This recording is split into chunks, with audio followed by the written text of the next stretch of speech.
Hey there, true believers. Rain Kisaragi here with more Let's Play Etrian Odyssey 3, The Drowned City. Last time we made it to this door, deep in the labyrinth. We didn't go through this door, but we made it to this door. And the game warned us dangerous things were behind it, so we didn't go through. But as you see in the sidebar, we're substantially stronger, but let me cover the equipment first. All of us who can have it, I'll have double mail, and all of us have beast gauntlets, with the exception of KO, because KO glued a sword to her shield, and now can hit harder for some reason. That's pretty neat. I think I got the thing for that from the red aggressive FOE. I don't remember exactly, but I think that's where I got it from. And Rain is in the same situation of just having beast gauntlets, and he has this, a new dagger. The new dagger came from one of the fish, and I will get to beating them and the red aggressive FOE down in time. Sahoni and Heather both just have the double mail and the beast gauntlets, but we have 3 skill points with which to spend. Now I could actually rush getting the skill that I want Kira to have, but we have other things that we need for this boss. This boss, we need hanging to be a decent skill level, so level 5 is pretty decent, and then we'll throw a point into gun mastery to work toward our original point. KO is going to get a point of line guard, because it keeps the TP cost the same, and another point of bodyguard, and what the hell, one more point of bodyguard because the cost is still the same. Rain is going to pick up a point of Kaganui, and I think reducing that by 8, because that's what that reduces it by. I can actually validate putting another point into Kaganui. It still only costs 1. And then we'll put a point into Knife Mastery to get whatever that skill is. Slash several enemies several times over. Cool. Neat. Not useful. Sahoni, I would love to upgrade Blood Return a little bit, because it's going to be his main sustain for the time being, but I need more power because we're facing a boss now. Big surprise, I'm aware. We are going to put another point into Line Heal to unlock Party Heal. We're not going to have Party Heal because it's good, but it's not that good. Refresh and Unbind are fine as they are. Nothing else is really that useful. So I guess we'll put a point in Blood Return, and another point in Blood Return, why not? Now, Heather has the most fun thing that she can do. Double Action is the one that I actually want, actually. I'd really like to get that skill, but I don't think I'm going to be able to right now. So we'll put another point into Armor Piercer, and another point too. Why the hell not? It's the same price. What's the other one for double action? Front Mortar? Oh, I can't get Front Mortar yet. That's fine. So we'll go another point of Giant Kill. That'll work. So we're all hopefully prepared for this. Tactics are the same as always. So let's go ahead and go through the door then.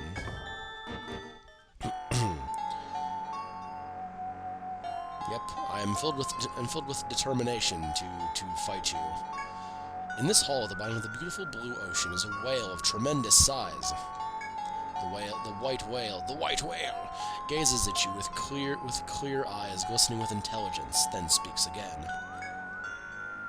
You just harpoon it. That's what you do with whales, right? The hulking form before you lets out an ear-splitting roar of a battle cry. Steel yourselves. And this is our next boss, Ocean Master Kitos. He is a giant fish with some coral on his face. He's also got pretentious coral facial hair. We hate him for that. And the strategy for this boss is basically make sure no one has any status ailments or is bound. That sounds really generic, and I apologize that I don't have a better pre-fight warm-up for that, but that's kind of the best you need, really.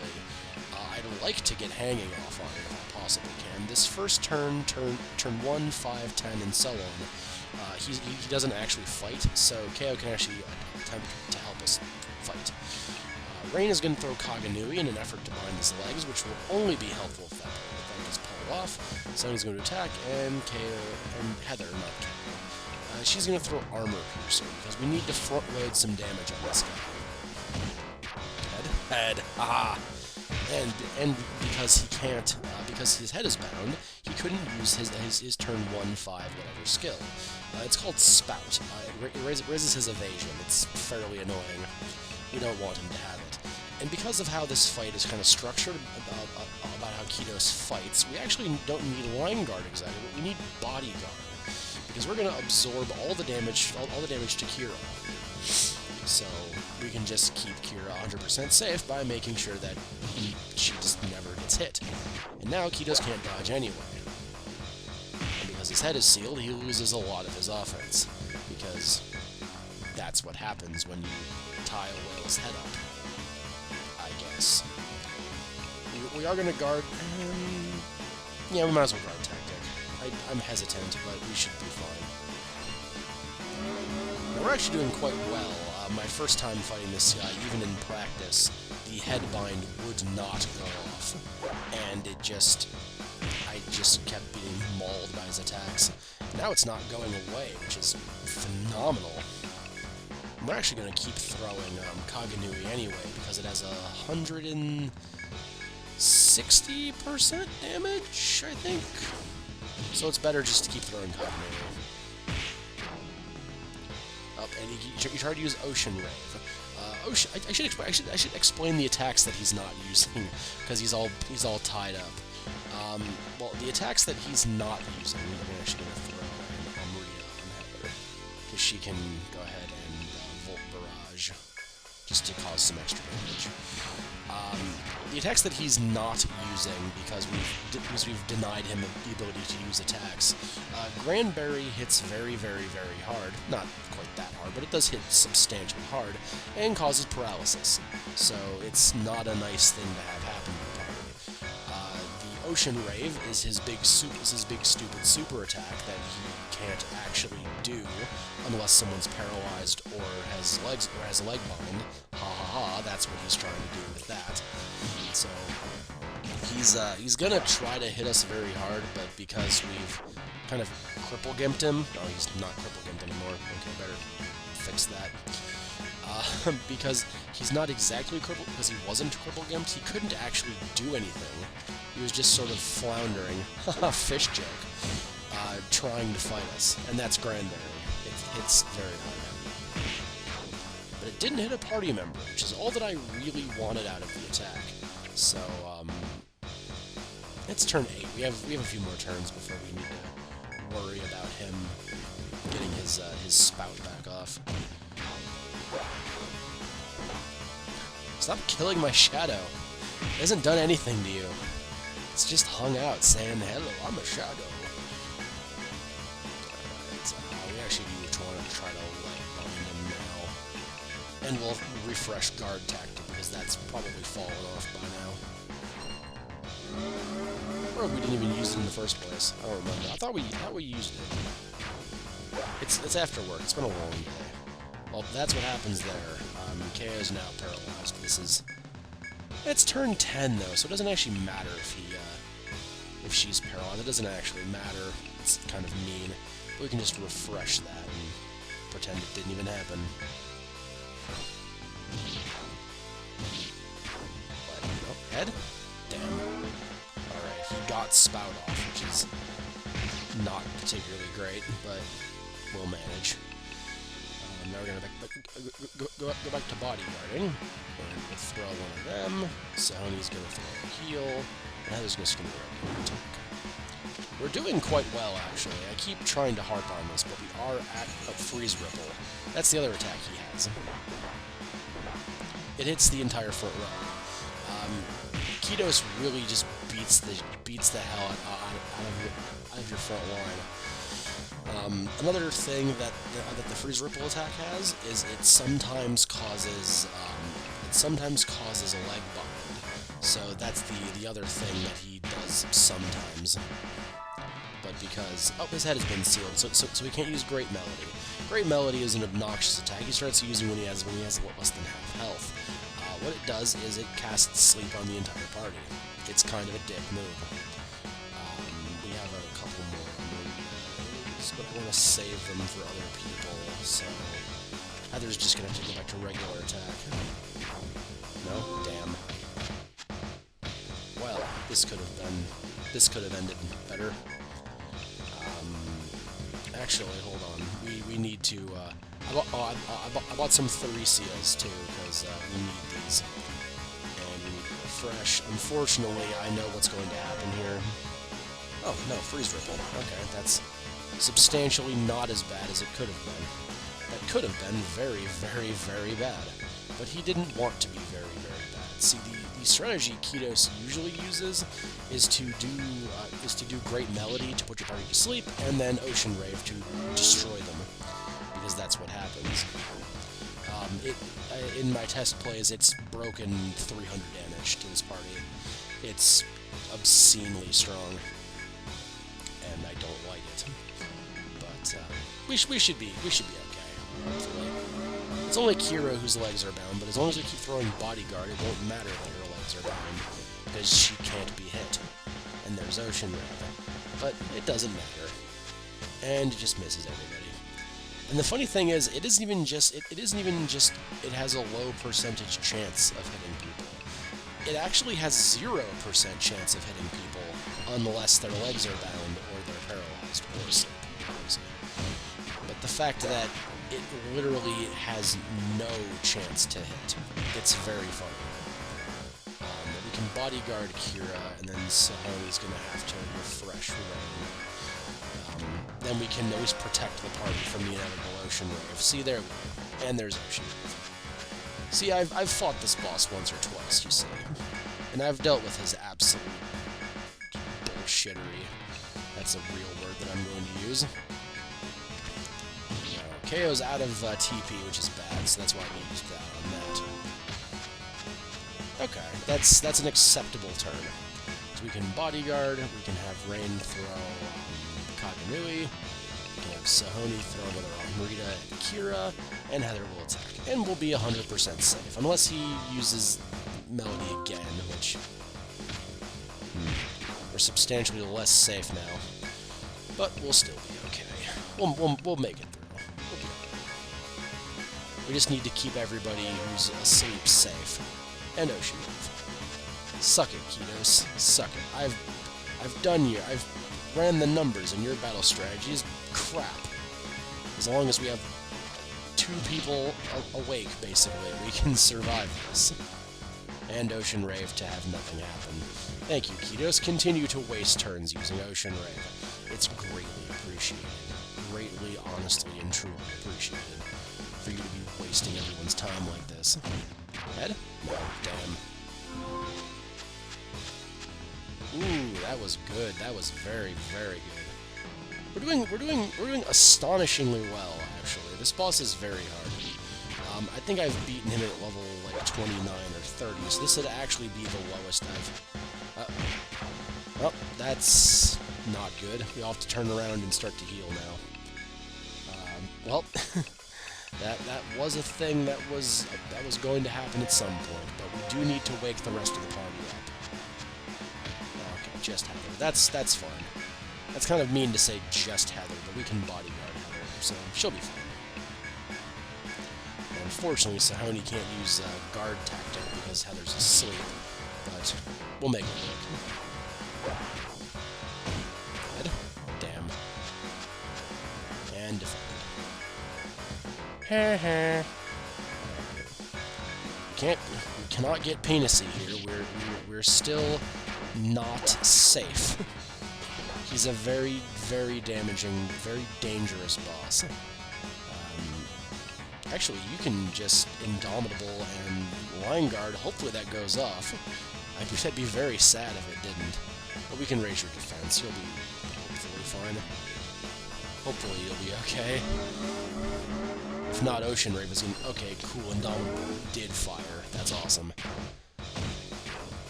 See, Indomitable firing means that at least the people in the party are safe, and Kitos is dead anyway, so it doesn't even matter. Suck it, Kitos. We're way over leveled for this fight. You fought with all your strength to defeat the mighty adversary, and won, because you're awesome bastards. Its tremendous form lies before you, ready to expire at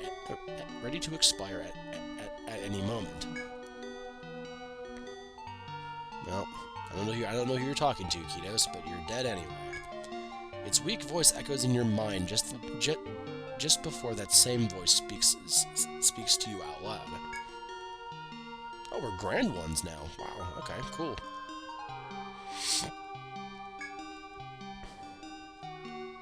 Abyssal King. That sounds bad.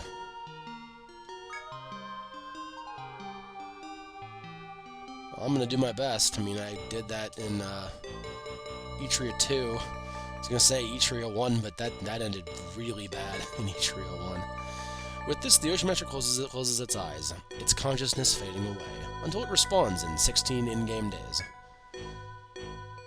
The way before you was clear, but you hesitate.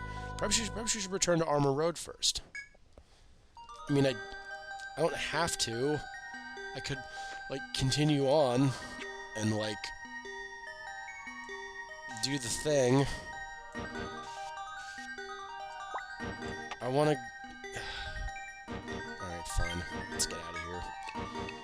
But that was Ocean Master Kitos. He's a bit of a tricky bitch in the boss. Oh, hello. Oh, hello. I forgot we could do that. Also, I'm broke as shit, so just putting that out there. I know, I had to spend a lot of money upgrading the party. We're very, very poor right now. Senatus it is, though, to report the... Oh, no? Oh. Oh, you're just making me go back for the sake of... God damn it, game. Whatever. Let's sleep. We'll go back in. That'll be cool. Well, we killed Kitos, though, so there's that. And we might go beat up some FOEs on the way back to make this not boring. But there we go. That was Kitos. We beat the defender of this stratum, and it was a damn good fight, and we did damn fine work. He is quite a hard boss, Kitos. Him and the next one, I think, are two of the harder ones that I remember. Narmer was pathetic, though. Should not be afraid of Narmer. If you're afraid of Narmer, I'm sorry. It's not good that you're afraid of him. It's not good. But Kitos is tricky. I actually just knew what I was doing, so if it looked pathetically easy, it was not. Trust me. I got lucky with the attacks I was using, and it all worked out in the end, though. So that was cool. I only had to waste a bunch of skill points to spec specifically for him. Yeah, you see that middle fish is gone? Yeah, that was me. I did that. All right, let's give him a try. This is a Sea Wanderer. The Sea Wanderer. It's the fish. It's the school of fish FOE. It doesn't actually attack this first turn. Actually, we probably should throw a clone in case he does. But he'll be obnoxious in other ways, and we'll just have to see. You see, he is very, very weak, though. I don't feel like that's obnoxious. But he's very, very physically weak. And this is an important quality of him. He actually takes double damage from all sources. All elements, all regular attacks, he takes double damage. Now, I know you're all asking, but Rain, how is this thing even hard then if he takes double damage? Well, you're about to see what makes him hard. Ancient Curse. You see, if you remember things from the first Etria, and how Curse works as a status ailment, you notice that we're chunking ourselves whenever we hit him. Yeah, that's how this fight's gonna go. He's gonna let us kill ourselves while he provides really not a lot of support to us killing ourselves. But his goal is primarily to let us kill us. He's kind of a dick. But we're about to win, so it's pretty okay though. Overall, it's pretty okay.